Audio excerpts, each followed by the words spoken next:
नमस्कार मंडळी, स्वागत आहे तुमचं आणखीन एका लॉगमध्ये. आणि हा आहे धुळ्याच्या घरचा व्हिडिओ. आमच्या घरी दशामाता बसली होती. आमच्याकडे दशामाता बसली. हे पहिलंच वर्ष आहे आमचं. दशामाता खूप खूप प्रसन्न वाटतंय घरामध्ये दशामाता बसल्यावर.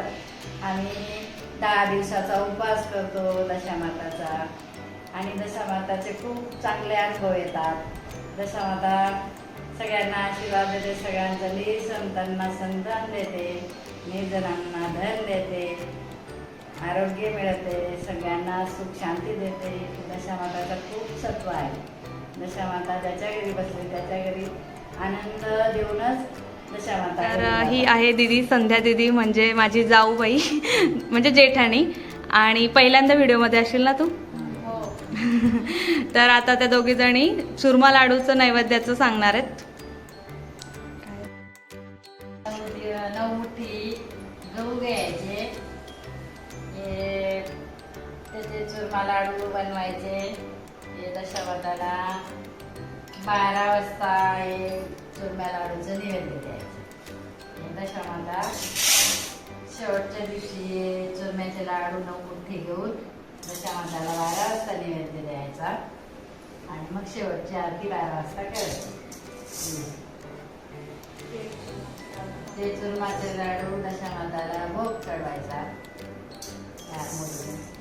दशामाताला भोग चढवायचा. मग शेवटची आरती घेऊन दशामाता निरोप करून विसर्जन करायचं. 9 मुठी मान घेऊन लाडू तूप गूळ घेऊन आता ते भिजत घालणार आहेत ना तुम्ही? आता हे गहू दशामाताचे ओले करायचे. ओले केले की यांना कपड्यात बांधून ठेवायचे, दळायचे. मग याच्यात गूळ तूप घालून याचे कुरम्याचे लाडू करायचे. आपण दाखवूच ते कसे बनवणार आहेत तसं. कुरम्याचे लाडू करून देवी माताला नैवेद्य दाखवायचा रात्री 12ला. ते लाडू घेऊन आम्ही 10 दिवसाचा उपवास केलेला आहे ना, तो शेवटच्या दिवशी 12ला या लाडूने देवीला भोग देऊन आपण तो लाडू करून तो उपवास सोडायचा. आईंचे पण 10 दिवसाचे उपवास आहेत, माझे आहेत आणि दीदीचे पण आहेत. तर इथे लाडूसाठी लागणारे गहू आम्ही धुवून वाळत घातलेत आणि या देवीचं जागरण करावं लागतं 12 वाजेपर्यंत. तर आम्ही मस्त छान इथे नाचलोय 2-3 दिवस. मला जे भेटले ते खूप एन्जॉय केलेत आम्ही. तर बघा तुम्ही पण.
तर हा आहे नेक्स्ट डे आणि त्या दिवशी होता कन्यापूजन. तर कन्यांना जेवू घालायचं होतं आणि एक मुलगा त्यांच्यासोबत जेवू घालायचा असतो.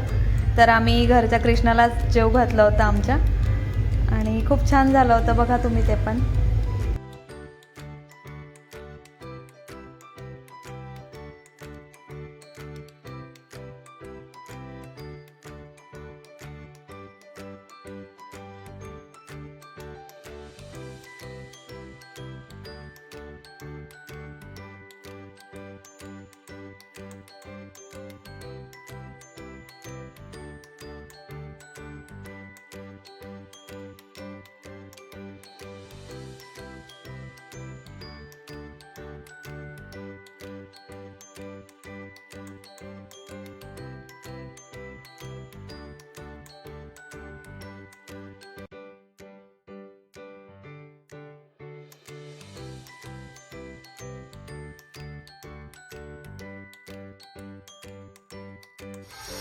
तर हे असं साहित्य आणलंय छान.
आणि हा आहे लास्ट डे, म्हणजे ज्या दिवशी देवीचं विसर्जन होणार होतं आणि त्याच दिवशी हे चुरमा लाडू बनवायला लागतात. ते इथे आई बनवत आहेत आणि हे त्या दिवशी भिजवलेले गहू, त्याचं हे पीठ दळून आणलं होतं आणि त्याच्यात तूप आणि दूध टाकलं होतं, त्याच्याने हे पीठ मळायचं होतं.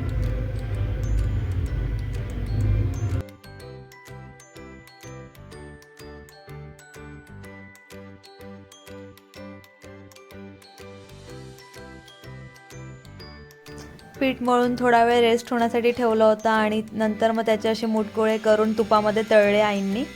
सोनेरी रंग आल्यावर असं खरपूस झाले का, असं खरपूस दिसले का काढायचे, असं खरपूस मस्त तळू द्यायचं. कमी गॅसवर करायचं कमी का? गॅसवर खमंग गॅसवर मंद मंद गॅसवर असे लाल करायचे तांबडे तांबडे, मग त्यांना मळायचे. तर हे मुटकुळे तळून असे बारीक तुकडे केल्यानंतर मिक्सरला दळायचे आणि मग नंतर त्याच्यात गूळ मिक्स केला आईनी, थोडं तूप आणि ड्रायफ्रुट्स खोबरं वगैरे टाकलंय.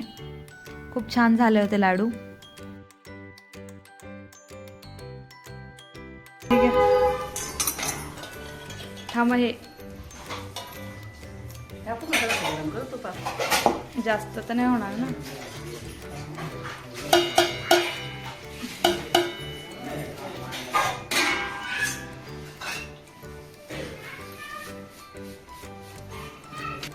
झाले दशामाताचे लाडू तयार. भोग चढवायचा रात्री 12ला दशामाताला. पुरणाचे लाडू तयार झाले. खूप मेहनतीचे लाडू त्याने खूप खूप छान मेहनत. असणार आहेत. छान असणार. देवीने खाल्ल्यावर आपण खाऊ. आणि पाहुणे पण आलेत आमच्याकडे. पाहुणे नाहीत, आमच्या घरचेच लोक आहेत.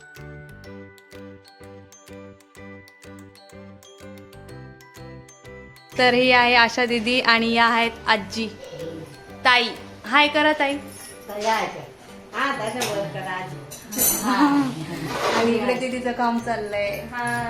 अवतार आहे पूर्ण आम्ही सगळे. तुझं काय झालं? मग दिसताय ना तुम्ही. तर इथे काकांचा चालू आहे स्वयंपाक आणि खूप छान स्वयंपाक बनवला होता काकांनी. तर इथे चालू आहे लापशी बनवण्याचं.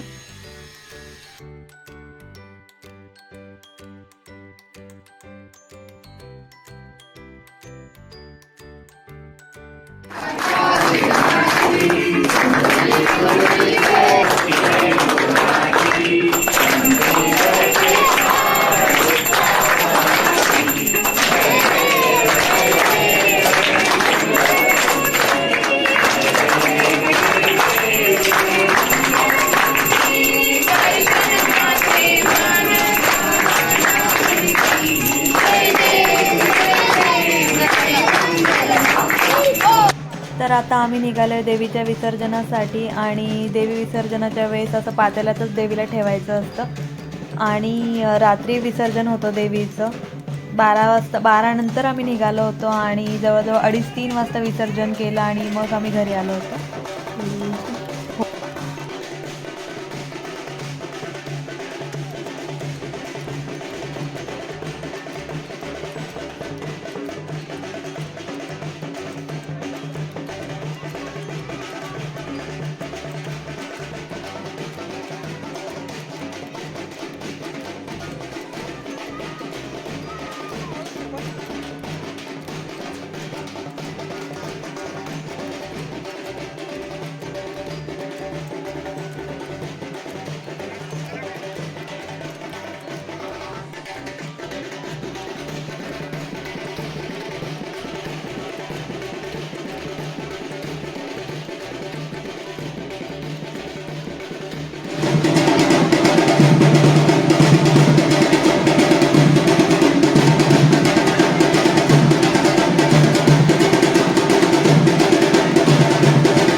अशा पद्धतीने लेट विसर्जन झालं आणि विसर्जनाचं शूट